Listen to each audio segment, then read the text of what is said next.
Oi pessoal, bom dia. Para quem não me conhece, eu sou o Alan. No vídeo de hoje eu vou falar aí sobre um jogo que talvez ele tenha entrado pro hall dos jogos mais aguardados de todos os tempos aqui na história do Brasil. Infelizmente ele teve uma série de problemas de atraso. O jogo chegou com uma qualidade excepcional, tá? Então queria deixar bem claro antes de falar sobre ele. Não vou ficar aqui batendo o martelo em cima do prego sobre os erros da editora com esse jogo. Todo mundo já sabe, é a história que já deu o que tinha que dar e bola pra frente. Eu vou falar do jogo porque eu sou apaixonado por esse jogo desde que eu vi ele lá em 2015 pela primeira vez, tá? Ele é um jogo que ele pega a mecânica clássica do Yahtzee, né, que é uma das mecânicas de jogos de dados mais famosas e mais antigas do mundo, e ele mete esteroides nela e entrega um produto final muito interessante. Então, sem muita enrolação, hoje eu vou falar do bonito, hein? Como eu gosto da arte desse jogo. Ancient Terrible Things, né? Aqui no Brasil pela Redbox, editora atual, Burió Jogos, se eu não me engano, o nome atual deles. O Ancient Terrible Things ele joga de 2 a 4 jogadores na caixa base. A expansão ela permite você jogar de maneira solo, né, para quem gosta de jogar sozinho, e ele funciona direitinho. Daqui a pouco eu vou mostrar um pouquinho sobre a expansão e os extras que foram entregues no financiamento coletivo. Ele joga então de 1 a 5 jogadores, se você for considerar a expansão. Idade a partir de 14 anos, tá ok. E tempo médio de 60 minutos, talvez um pouquinho mais na primeira, na segunda partida, até o pessoal pegar o jeito. Mas o jogo é muito rápido, tá? O jogo é muito tranquilo. O que vem no jogo? Você vai ter esse tabuleiro, na ideia do jogo é o seguinte, nós somos exploradores, né, através de segredos ocultos, e a gente inventa de entrar num lugar sinistraço, né, que é esse rio aqui apresentado no tabuleiro central, onde tem várias localidades. Eu vou aproximar um pouco para vocês verem a arte, porque eu amo a arte desse jogo. Ela me lembra imediatamente a arte de um quadrinista americano famoso, chamado Richard Corbin, né? Para quem não conhece o Richard Corbin, assim, a ligação ao nome imediata, você pode ver ele nas histórias mais recentes do Hellboy, todas publicadas no Brasil. Então você vai ter esses locais aqui, né, como o Santuário Amaldiçoado, a Garganta Horripilante, o Casarão Sinistro, a Ruína Decadente, a Corveta Enferrujada e o Abismo Escancarado. Então, na verdade, isso aqui é um lore, tá? Porque isso aqui tematicamente, o jogo poderia ser sobre os ursinhos Gummy, que não faria a menor diferença, tá? O lance é a mecânica do jogo. Então você vai colocar cartas de desafio aqui, já vou mostrar elas, em cada um desses locais, e sempre que você colocar o seu token, né, do seu peão em um desses locais, você pode realizar uma dessas ações aqui. Né? Então aqui eu posso pegar tokens, aqui eu posso trocar cartas, aqui eu posso trocar um token meu com de outro jogador, aqui eu posso fazer uma ação de desespero em outro local, além deste mesmo, vou explicar o que é uma ação de desespero, aqui eu posso coletar mais tokens para me ajudar, e aqui eu coleto o marcador do primeiro jogador. Aqui do lado, espaços para cartas, aqui onde eu vou controlar a trilha de coisas terríveis, né? Essa é uma das condições de final de jogo, né? Essa trilha, ela acabar, essa trilha são tokens que você é obrigado a pegar quando você não consegue superar uma carta, um desafio, e eles vão valer pontos negativos ao final do jogo. Aí aqui eu vou ter a track do mercado, né? A track de pilhagem, aqui um descarte dessa track, e aqui o barco, que é só para colocar os tokens dos jogadores, ok? Então deixa eu fechar isso aqui. O que mais que vem no jogo? Né? Nós vamos ter os tabuleiros individuais, né, na caixa base, que são somente 4. Nós temos a repórter, tá? Todos eles são exatamente iguais, tá? Eles só tem a arte diferente, vem com um lorezinho, e a única diferença é que eles começam com uma característica diferente uns dos outros, né? Geralmente é um token. No caso do capitão, você começa com um mapa, né, que é o first player. Beleza? E aqui no meio você tem a resolução da rodada, e aqui é só uma trackzinha para você acompanhar o número de rolagens que você pode fazer.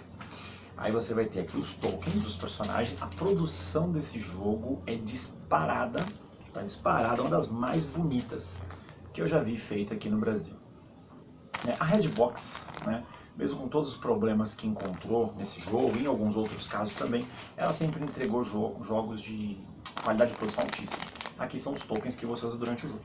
Então, o que a gente tem no jogo, né, além disso? Nós temos as cartas de proeza, que servem para te ajudar, né, no jogo. Então aqui, ó, essas cartas geralmente elas têm um custo aqui em cima, então eu tenho que pagar isso em tokens de proeza. Aqui tem o título, e aqui o que ela faz, aqui no caso, é para eu descartar. Ó, descarte até 2 marcadores de coisa terrível da sua pilha. Aqui, por exemplo, Febre da Selva, né? Ó, remova um dado básico do seu conjunto de dados, depois de qualquer quantidade de outros dados básicos. Tá? Então ele é um jogo de rolar dados, ele é um pusher luck, só que a sorte dele é bem mitigada de acordo com os tokens, né, que você tem e os poderes que essas cartas podem dar para você no decorrer do jogo. beleza? Então você tem essas cartas aqui que essencialmente servem para te ajudar. Aí você vai ter as cartas do tipo pilhagem, né, que elas vêm um custo em dinheiro amarelo lá em cima, elas também costumam te dar um poder. A diferença entre as cartas de proeza, que foi essas que eu acabei de mostrar, é que elas são uso único, você usa e joga fora. As de pilhagem, na maioria dos casos, elas sempre ficam com você, então você usa e no outro turno você pode usar novamente. E a arte desse jogo, eu volto a frisar, é uma das artes mais bonitas que eu já vi até hoje no jogo. Primeiro porque eu gosto do tema, né, esse tema pulp, essas coisas, porque eu sou um grande fã de Hellboy. Aliás, o jogo do Hellboy tá aqui, em breve vai ter review também. Beleza, vou só mostrar um pouquinho, porque esse aqui eu quero que vocês vejam que realmente esse jogo ele ficou muito bonito. Essa aqui, por exemplo, ela não dá poder nenhum, mas ao final do jogo ela te dá 7 pontos de vitória, mas ela custa também 9.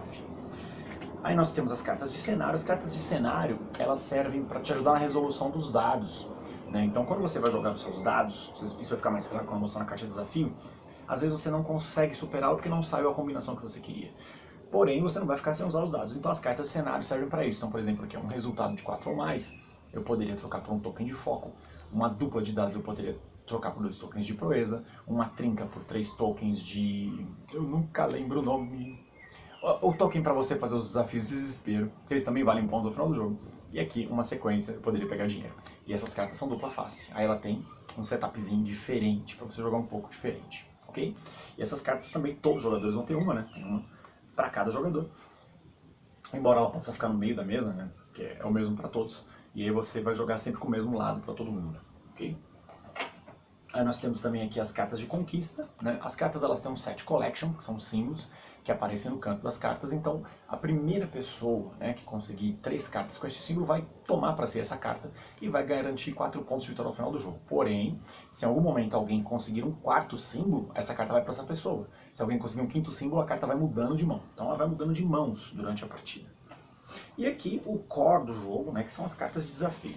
Então essas cartas elas são divididas em 3 níveis. As de nível 1, que tem fundo verde. As de nível 2, que tem fundo amarelo. Tá? Eu vou deixar só uma do lado do outro aqui para vocês verem que a progressão realmente fica mais difícil.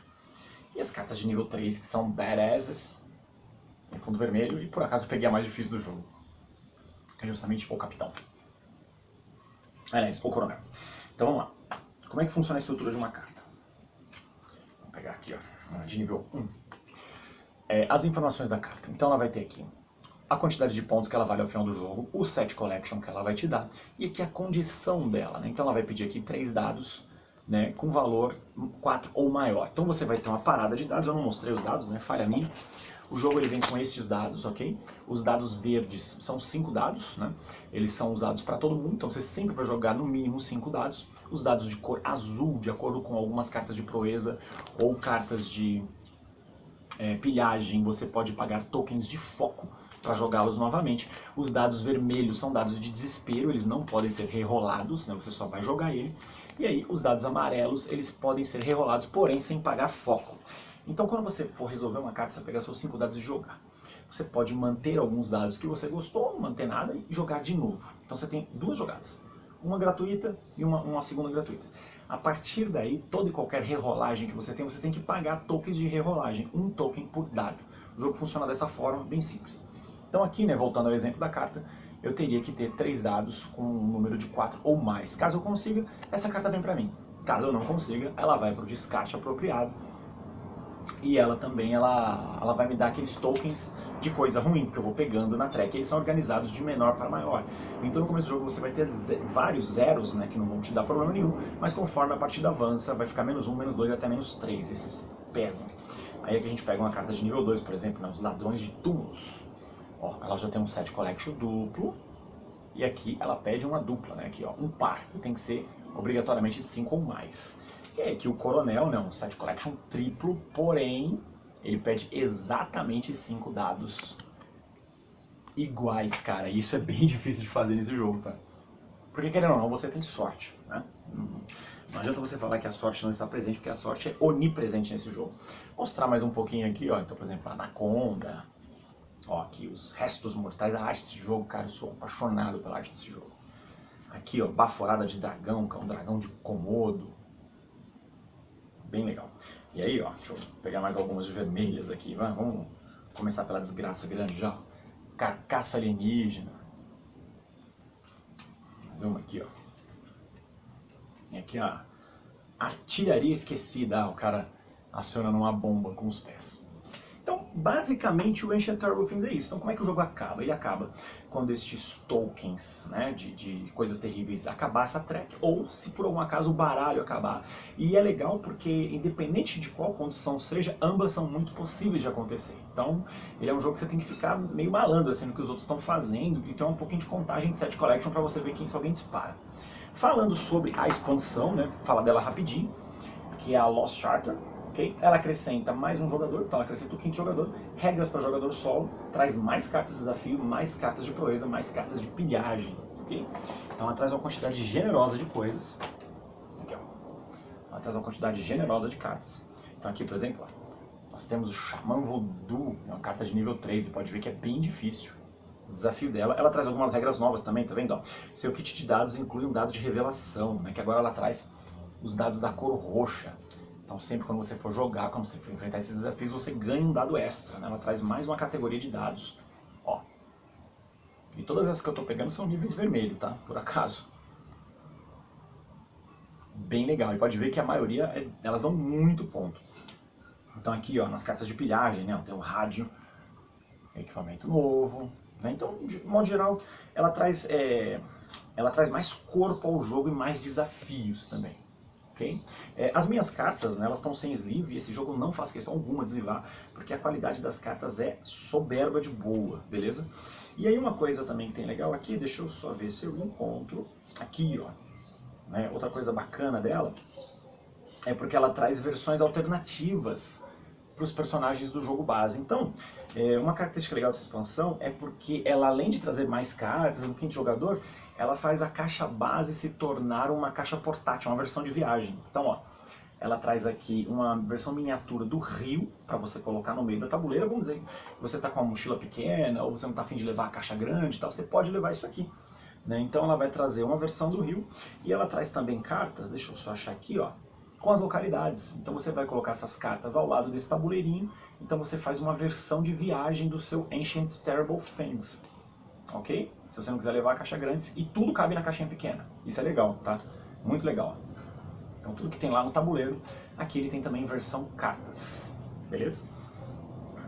Aí, ó, a personagem essa que tem aqui, né, é a Profetisa, que acrescenta o quinto jogador. Nos extras da versão brasileira, nós temos dois personagens a mais. Um deles é o Caiapó, a mesma arte do jogo, muito legal. Isso é exclusivo do Brasil, tá? E aqui, ó, o Sertanista, que também é exclusivo daqui. E aí, além de tudo isso, é muita coisa, gente, na boa. É assim, até cansa um pouquinho para mostrar tudo isso. Nós tivemos diversas cartas extras. São as cartas do financiamento coletivo, são cartas exclusivas do Brasil também, ó. Então nós temos aqui cartas bem brasileiras, né? A cachaça. Aí nós temos aqui, ó, o Saci. Eu amo a arte desse jogo. Pajé. Olha que legal essa aqui, ó. O Mapinguari, 10 pontos, cara. Aqui, a Figa, né? Muito, muito Brasil isso. Enfim, mais cartas, né? Tem a Yara, a Pagelância, Mal-Olhado, são essas. E a gente também tem uma mini expansão junto, que é a Madness of MacGuffin, né? A loucura de MacGuffin. Ela traz 2 dados a mais, que são dados brancos, que vai te dar uma troca aí na troca de dados. E também vem com características diferentes. Olha aqui, ó. Tá vendo? E é bem simples também, tá? Não acrescenta dificuldade ao corpo de regras ou algo do tipo, não. E aí também nos extras, nós temos esses dados de cor diferente, ok? Os brancos, né, são do MacGuffin, e os menores, na verdade, são substituição. Uma reclamação que o pessoal teve é porque os dados vieram em tamanhos diferentes do original, né? Então você tem os dados, vou até colocar para você dar uma olhada aqui, ó. Sendo bem sincero, assim, se for uma reclamação pesada, né? Tipo, a gente esperou 2 anos pelo negócio, o negócio ainda vem diferente, vai te atrapalhar a jogar? Não. Vai jogar do mesmo jeito. É que, infelizmente, é um erro que não deveria ter ocorrido. Né? Não deveria ter ocorrido esse erro, foi uma bobagem, um deslize, falta de atenção de lá, de cá, não sei. Sei que não deveria ter ocorrido, mas enfim, não vai te atrapalhar absolutamente nada. Então, vamos lá, considerações, né? O ATT, né, que é mais fácil referir ele dessa forma, ele é um daqueles que é muito fácil de gostar porque ele é um excelente jogo despretensioso. Entendeu? É um jogo que você vai rolar dados, vai resolver as cartas, coleta as cartas, quem fizer mais pontos na soma dos números ao final, venceu. Ele tem um lorezinho bem bobo, né? Mas ele encanta pela simplicidade, pela facilidade, ele flerta com o family game, talvez não pelo tema, né? Porque às vezes as pessoas podem se incomodar um pouco com o tema, mas ele flerta com o family game.